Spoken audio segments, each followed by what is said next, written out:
Баршаңызға сәлем. Бүгін бізде 41-ші сабақ. Хронологиялық даталардың көмегімен өмірбаянды жазып үйренеміз. Түбір сөз және туынды сөзді өтетін боламыз. 15-ші жаттығу мәтінді рөлге бөліп оқы. Атасы Бекжанның білуге деген құштарлығына ерекшеден қояды. Ылғи жөн сілтеп отырады да жиі пысықтайды. Бекжан, сен кімнің баласысың? Атамның баласымын. Өзің кімсің? Қазақпын. Қайда тудың? Алматы қаласында. Сен қай тілде сөйлейсің? Қазақ тілінде сөйлеймін. Отаныңды білесің бе? Білемін. Менің отаным Қазақстан. Ер жеткенде отаныңа қызмет етесің бе? Барлық күш-жігерімді отаныма арнаймын. Мінекей осындай мәтін берілген екен. Енді осы мәтін арқылы Бекжанның өмірбаянын біле алдың ба дейді.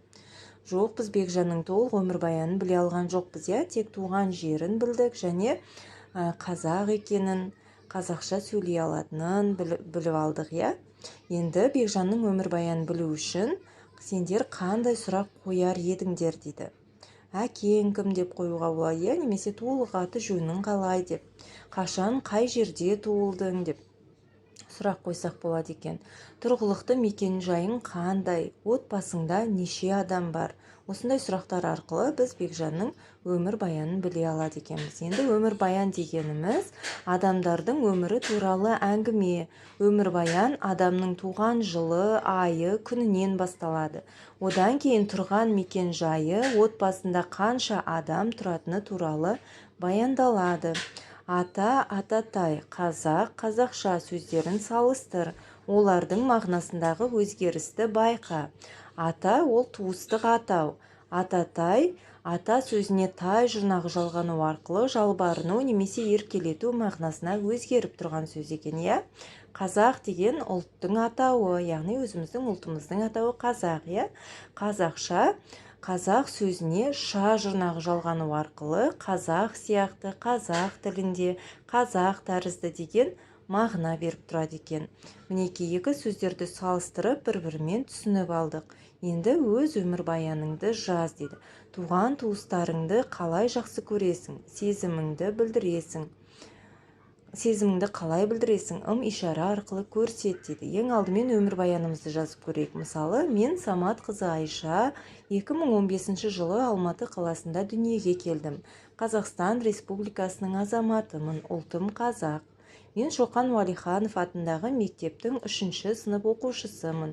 Отбасымда 5 адамбыз. Әкем, анам, ағам, мен және бауырым. Қосымша мәліметтер. Теннис ойнағанды, серуендеуді ұнатамын. Қазақ тілім туған тілім. Орыс тілінде жақсы сөйлеймін, ағылшын тілін үйреніп жүрмін.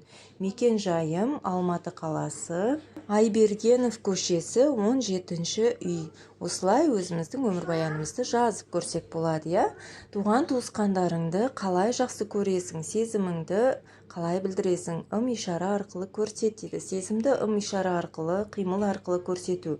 Яғни құшақтай аламыз, жақсы көргенімізді білдіріп сүйеміз, жақсы көңіл күймен қарсы аламыз, сыйластық таныту, тағы басқа іс-қимыл арқылы, ишара арқылы өзіміздің жақсы көретін сезімімізді білдіруге болады екен.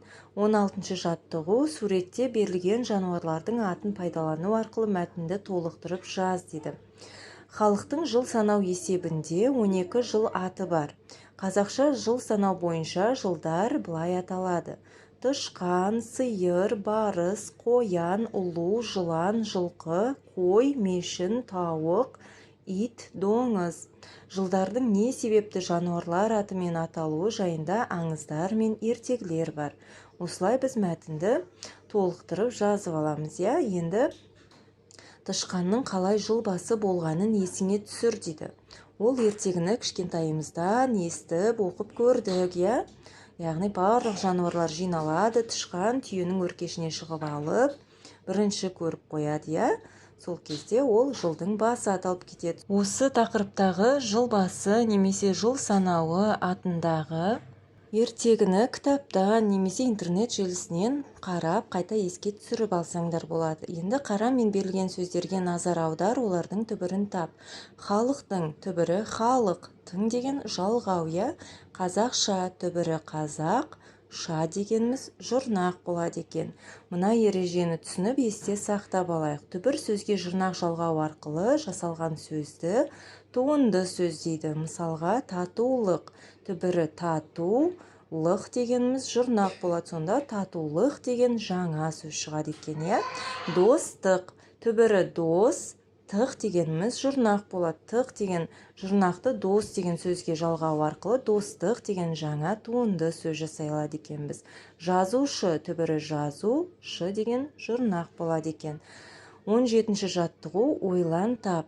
Бір үлкен кісі сұраған соң жасымды айтып едім, қозы жасында екенсің ғой деді. Түсінбесем де қайта сұрауға ұялдым. Қозы жасы деген нені білдіреді? Сұрақтың жауабын сөздіктен біліп ал дейді. Енді осы қозы жасы дегеніміз, ол бала 10 жасқа толған соң оған қозы бақтырған. Сондықтан осы жасты қозы жасы деп атаған. Бұл еңбекке баулудың алғашқы басқышы, яғни алғашқы сатысы екен, иә? Сол себепті бұл жасты қозы жасы деп атаған екен қазақ ата-бабаларымыз. Сабағымыз осымен аяқталды. Жаңа сабақты жіберіп алмау үшін каналға тіркеліп алыңыздар. Келесі сабаққа дейін сау болыңыздар.